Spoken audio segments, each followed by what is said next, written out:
안녕하세요. 제 채널은 투자자분들에게 다양한 투자 관련 사연을 소개해드리면서 투자자의 공감과 때로는 경각심을 일깨워 주려고 하고 있습니다. 다들 요즘 하락장에서 힘드시지요? 오늘은 과거 하락장에서 어떻게 투자를 이어갔고 어떤 교훈을 얻었는지 대해서 자신의 경험을 녹인 분의 사연입니다. 보시면 아마 하락장을 버티시고 멘탈을 잡는데 큰 도움이 될 것 같습니다. 과거 다양한 위기들 속에서 얻게 된 깨달음과 교훈들, 주식 투자를 오랫동안 해오다 보면 자연스럽게 다양한 위기를 경험하게 됩니다. 나중에는 대내외적인 여러 가지 악재들로 인해서 발생한 경우들도 있고 투자자의 본인의 판단 실수로 인해서 만들어지는 위기들도 있는데 어떤 형태의 위기이든 그 위기들을 겪고 난 후에 투자자 스스로 여러 가지 크게 깨닫는 부분들이 생기게 됩니다. 최근에 다시 주식시장에 또 한 번 큰 위기 상황을 맞이하고 있는데 그래서 오늘은 개인적인 투자 경험들을 바탕으로 해서 과거의 힘든 위기들 속에서 얻게 된 교훈들에 대해서 한번 이야기해보고자 합니다. 어쨌든 다양한 위기들로 인해서 파생되는 여러 시행착오들은 투자자를 성장시키고 성숙되게 하는 좋은 자양분이 될 것이기 때문에 이 글을 보는 누군가가 만약에 현재 좋지 않은 상황들에 놓여 있다고 하더라도 스스로 잘 이겨내기를 바라면서 오늘의 글 시작합니다. 2008년 10월 전 세계적인 금융위기 말 대폭락장을 포함한 다양한 폭락장들을 경험하였고 2011년 9월 유럽 경제 위기와 2015년 8월 아시아 증시 폭락 사태, 2018년 10월 미중 무역 전쟁으로 인한 글로벌 위기, 그리고 2020년 3월 코로나 위기까지 5번의 큰 위기를 겪은 이야기를 해보겠습니다. 개인적으로 2007년 가치주들의 주가가 폭등했던 가치주들의 전성시대 때 운이 좋게도 일정한 시드를 확보할 수 있었습니다. 하지만 2008년 10월 리먼 브라더스 발 전세계적인 금융위기가 주시장을 그대로 삼켜버렸고 처음 대폭락장을 겪으면서 아주 뼈아픈 투자 경험을 하게 되었습니다. 지금 돌이켜보면 그 시기를 적은 시드로 맞이한 것이 천운이라고 생각될 만큼 큰 폭락장이었고 책에서만 보았던 서킷 브레이커, 주식시장 전 종목이 20분 거래 정지, 10분 동시효과 이후 거래 재개를 실제로 경험하게 된 시기였습니다.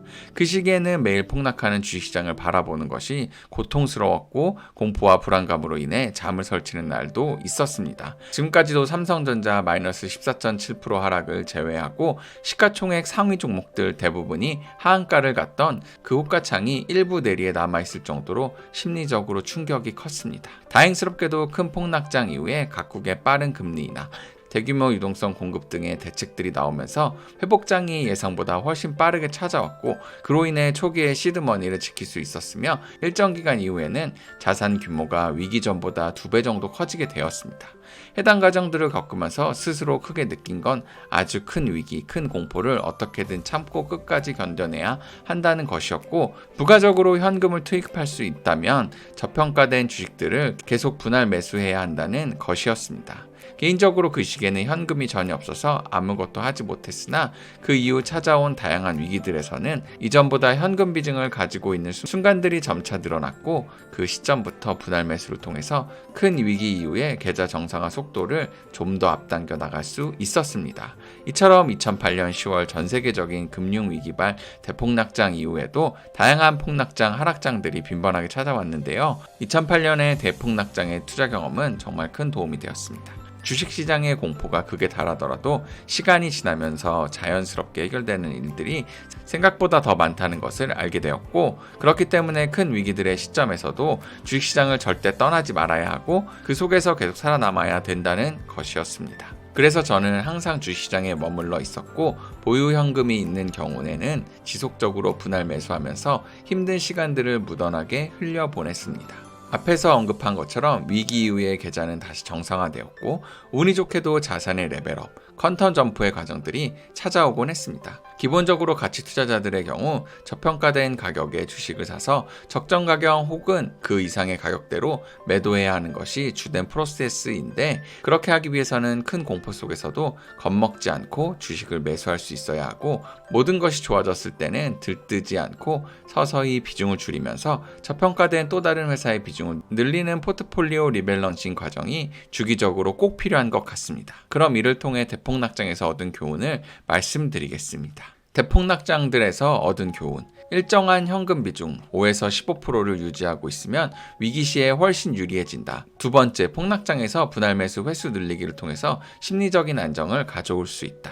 세 번째, 대폭락장 하락장에서 주식시장을 절대 떠나서는 안 된다. 남들이 공포를 가질 때 저평가된 주식들이 매수할 수 있는 절호의 기회들이 찾아오기 마련이고, 모든 것이 정상화되면 투자자의 자산은 크게 증가한다. 최상의 경우에는 큰 위기 이후에 자산의 컨턴 점프가 가능해진다. 네 번째, 공포와 무관심은 어느 순간 사라지지만 투자회사의 가치는 사라지지 않는다. 결국 공포, 무관심이 사라지면 주가는 제자리를 찾아간다. 이후 2009년 하반기, 2011년도 상반기는 회복장이었습니다. 그런데 2008년 대폭락장 이후 회복장에서 극심한 양극화 장세를 경험하면서 긴 슬럼프 구간이 찾아왔습니다. 2010년에서 11년 상반기까지 큰 회복장에서 크게 소외되면서 시작된 투자 슬럼프였는데, 이전의 대폭락장 이후 회복장을 제대로 경험해보지 못한 터라 폭락장에 대한 공포로 인한 큰 회복장의 중간 시점에서 현금 비중을 크게 높인 것이 문제였습니다. 그렇게 하나 좋은 투자 기회를 놓친 이후 새로운 투자 기회에서는 이전의 기회들을 떠올리면서 또다시 투자를 주저하게 되었고, 그 기업들의 주가가 재차 급등하는 모습을 지켜보는 것은 그 당시 저로서는 심리적으로 굉장히 괴로운 일이었습니다. 특히 해당 시기에는 자동차, 화학, 정유업종과 연관된 대형주들과 부품, 소재 관련 중소형주들까지 일부는 저점 대비 10배 이상 주가 상승이 나오는 등 양극화 장세가 극심했는데, 그 시기에 해당 섹터들의 기업들을 하나 가지고 있지도 못한 내 입장에서는 더욱 큰 소외감을 느낄 수밖에 없었고, 가치 투자자의 입장에서 이미 크게 주가가 올라버려서 내재 가치 대비 너무 비싸다고 판단했는데 그 이후에도 2배, 3배씩 더 올라버리는 상황은 이해가 되지 않았습니다. 그런 상황에서 제가 투자했던 기업들의 주가는 재미없이 움직이다 보니까 가치 투자에 대한 의구심이 생기게 되었고, 그로 인한 시장의 광기가 조금 가라앉기를 기다리면서 다양한 투자 관련 공부들을 다시 열심히 하게 되었습니다. 아이러니하게 그 시기에 열심히 들여다보던 기업들이 현재도 주력 투자 업종군이 되었는데, 2차전지 반도체 관련 기업들, 그 시기에 주로 발견할 수 있었으며 현재까지도 많은 수입을 가져다주고 있는 투자 회사들을 발굴해서 포트폴리오에도 편입했었던 중요한 시기였습니다. 지난 시점에서 돌이켜보면 2009년 8월 4,300만 원의 돈을 가지고 2011년 6월에 1억이라는 일정 목표를 달성했기 때문에 나름대로 괜찮은 투자 성과로 생각이 되는데, 그 당시에는 큰 위기 이후에 큰 회복장을 경험한 것이 처음이었고, 2008년 10월 저점 대비 크게 오른 종목들이 워낙 많이 있다 보니까 자산 증식 속도에 대한 욕심과 조급함이 많이 과했던 부분이 있었던 것 같습니다. 그 이후에는 여러 상승장, 하락장, 대폭락장, 큰 회복장, 횡보장 등 다양한 시기를 겪으면서 자산 증식 속도에 대한 생각이 많이 바뀌었고, 투자 수익의 연속성에 기반된 복리 수익의 중요성을 서서히 깨닫게 되었습니다. 이런 투자 슬럼프 과정을 통해 깨달은 부분이 있다면, 큰 폭락장 이후 시작되는 회복장에서 하락장에 대한 지나친 공포를 가지고 현금 비중을 특정 시점에 과도하게 올리지는 말아야 한다는 것이었습니다. 적정 현금 비중 이상으로 과도한 수준의 현금 비중을 가지고 있다 보면 투자자는 자연스럽게 비관적인 관점을 가지고 시장을 바라보게 되고, 결국 타이밍을 재다가 여러 가지 놓치는 투자 기회들이 생겨나게 되기 때문에 본인이 평소에 잘 파악하고 있는 업종군들 위주로 적절하게 리밸런싱을 진행하면서 단기적인 변동성은 그대로 버텨나가는 것이 더 나은 성과를 얻게 해주는 것 같습니다. 요약해서 대폭락장 이후 회복장에서 얻은 교훈을 말씀드리겠습니다.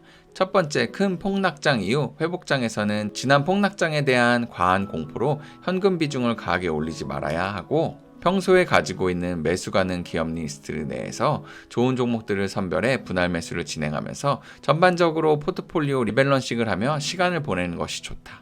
두 번째, 일부 포트폴리오 리밸런싱을 통해서 향후 주도주가 될 수 있는 성장주들을 선택해서 포트폴리오에 일부 편입하고자 노력한다. 세 번째, 대폭락장 이후 회복장에서는 양극화 장세가 아주 강하게 나타나기 때문에 그에 대한 심리적인 대비를 충분히 해야 할 것이고, 폭락장에서 매수를 진행한 업종군 내 1위, 2위 기업들의 경우에는 최대한 보유기간을 늘리면서 수익을 극대화시켜 나가는 전략을 취한다. 적절한 분산 투자를 통해서 향후에 나올 수 있는 순환매 장세에 대한 대비도 한다. 네 번째, 투자자 스스로 시장 수익률 이상의 성과를 자신하기 힘들다면 폭락장 이후 시장의 평균 수익률과 거의 비슷한 움직임을 보이는 증권주를 편입해보는 것도 꽤나 좋은 투자의 선택지가 된다. 어떠셨나요? 전 이분의 글을 정독하면서 화려하지는 않지만 정말 수학의 정석을 보듯이 담백한 투자의 정석과 마음가짐을 본 것 같습니다. 오늘은 2008년 리먼 사태부터 2020년 코로나 위기까지의 모든 사연을